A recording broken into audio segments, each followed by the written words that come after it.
Vince McMahon loves to wind his staff up. Not really that big a deal when you hear about this out of context, but when you learn that a lot of these jokes happen on international television, well, that's a bit different. It also doesn't help that his sense of humor is that of a 12-year-old. And again, each to their own with that stuff, but when this manifests itself in front of the public, well, it's just no fun for anyone other than Vincent Kennedy McMahon. The victims of such pranks have even come out afterwards and said this wasn't the highlight of their careers, and seeing their own boss laugh his ass off was hard to take. There's countless of these incidents too, but let's take some of the more alarming ones and hopefully put them to bed forever. I'm Simon from What Culture. This is 10 WWE employees who got humiliated on air. Number 10, Michael Cole. We'll start with a recent one and throw a swerve in there because it's nothing to do with Vince McMahon at all. In fact, it happened on the first WWE show behind closed doors when Triple H decided he would mercifully lay into Michael Cole for 2 hours on SmackDown. Now, unlike others we do have on this list, this actually came across as quite fun.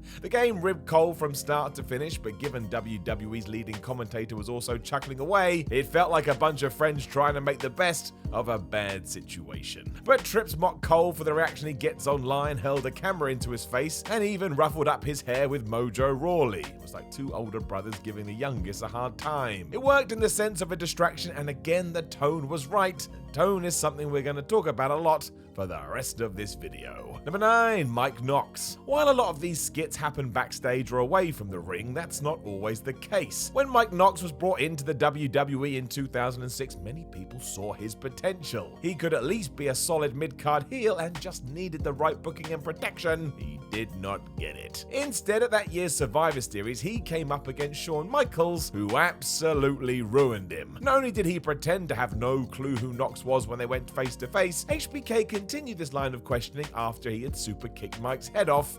He barely lasted 3 seconds in any of this. In the aftermath, it seemed like this was a test of Knox's patience, but it told the audience straight away where he was in the pecking order, as the Hall of Fame just treated him like an absolute nobody. Number 8, Chris Masters. In the very same year, Shawn's own buddy Triple H also got in on the act, but his focus was on one Chris Masters. It started when Chris congratulated Eric Bischoff on the release of his new book, before DX also got in on the act. They pimped it out in true degenerate style before Eric exited the scene. So when the conversation turned into who would write a book next, Triple H turned to Mr. Masters and straight up asked him if he would call his How to Lose 50 Pounds in 4 Weeks. Ouch. It was a direct jab at the fact Chris had been popped for a wellness failure and come back noticeably smaller, and someone somewhere decided he should be mocked for it. So he got done for doing something bad, righted those wrongs, and then we all laughed at him. Number 7, The Ultimate Warrior. Imagine if in 15 years' time, WWE released a video about a Brock Lesnar or a Goldberg where they said that either guy was an idiot and a loser. You would be stunned, right? Well, that's what WWE did in 2005 when they released the Self-Destruction of the Ultimate Warrior DVD.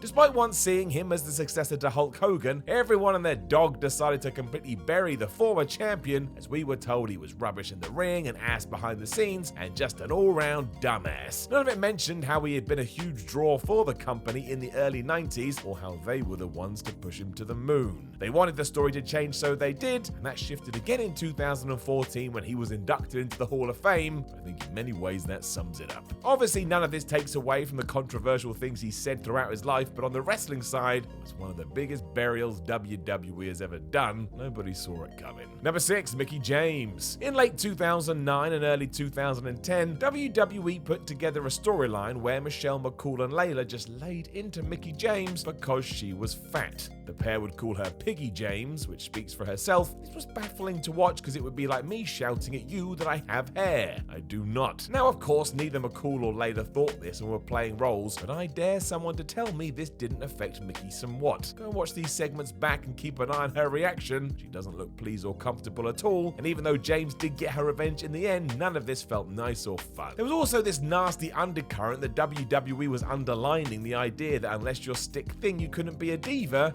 and that has no place in society. You should be empowering people, not tearing them down.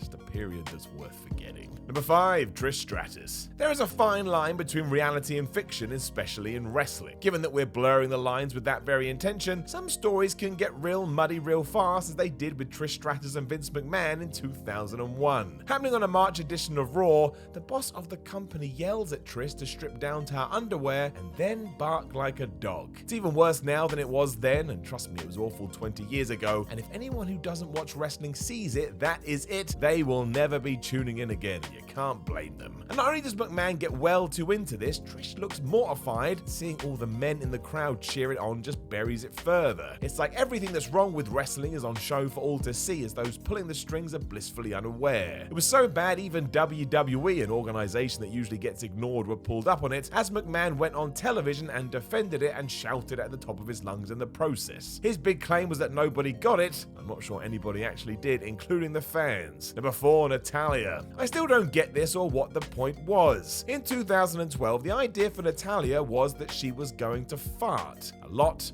for months.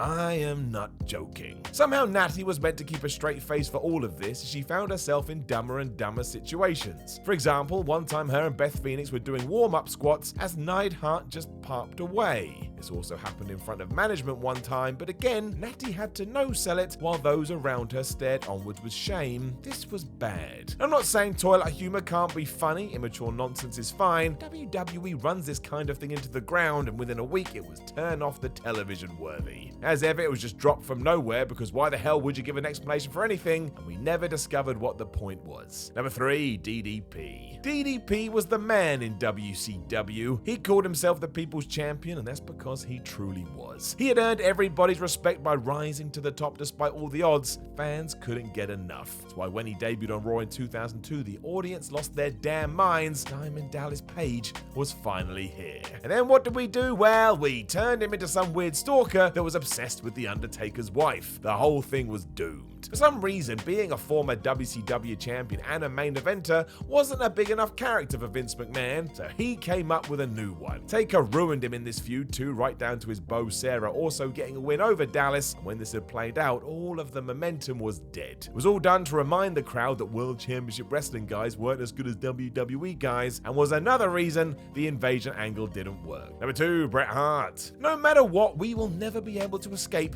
the Montreal Screwjob. It's just one of those things that will remain fascinating forever, mostly because it takes everything wrestling is and just throws it out the window. It also ruined Bret Hart, and yes, did humiliate him smack bang in the middle of a ring. And look how it happened too. Not only was it the end to his 14-year WWE career, but it goes down in front of his hometown Canada crowd, something the Hitman took very seriously. Hart even said this to Stone Cold Steve Austin on the Broken Skull sessions when they chatted in 2020. It is exactly how he felt. It was a stunning revelation of how cold and heartless this business could be, and I think we are destined to debate about it forevermore, like Batman and the Joker having a big fight. Number 1. Jim Ross. On his own podcast, Jim Ross has said he had no idea about the skit Vince McMahon had planned for a Raw in October 2005. All he knew was based off a call he had got from the boss earlier that day, where he'd been told he would love the plan for later. As it turned out, he did not. Instead, as JR was recovering from legit colon surgery, McMahon decided to air a segment live where he performed on a fake Jim Ross. This is all real. He was dressed up like a doctor, and the punchline was pulling JR's head out of his own ass, and it left everyone baffled, especially Jim. How could it not? This was meant to be a wrestling show. As he said, it wasn't just the embarrassment to him, but his whole family who had to sit through it. If nothing else, McMahon had just dedicated a good chunk of expensive TV time to something only he would find funny. It's all been leading to this. Every session, every hit, every setback. Yeah, I'm excited. It's a chance to show off my skills. Show off what I've been working for years, my entire life, but I'm not taking it lightly. It's only upwards from here, but I'm not thinking about that. None of them are ready. Yeah, I'm confident. I've put in the blood, the sweat, the tears. Now it's time for the fun part.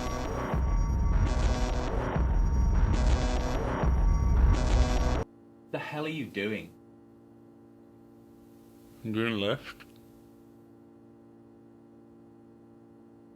Don't forget to head on over to What Culture Combat right now and click on that subscribe button. We've got lists, we've got predictions, reviews, and loads more to come. Again, head on over to What Culture Combat, click on that subscribe button, and don't forget to ring that bell and enjoy all things combat sports whenever you want. See you soon.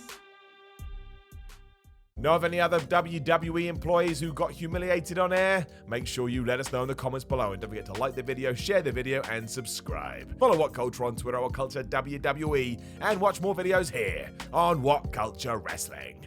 My name is Simon from What Culture, and I will talk to you again soon.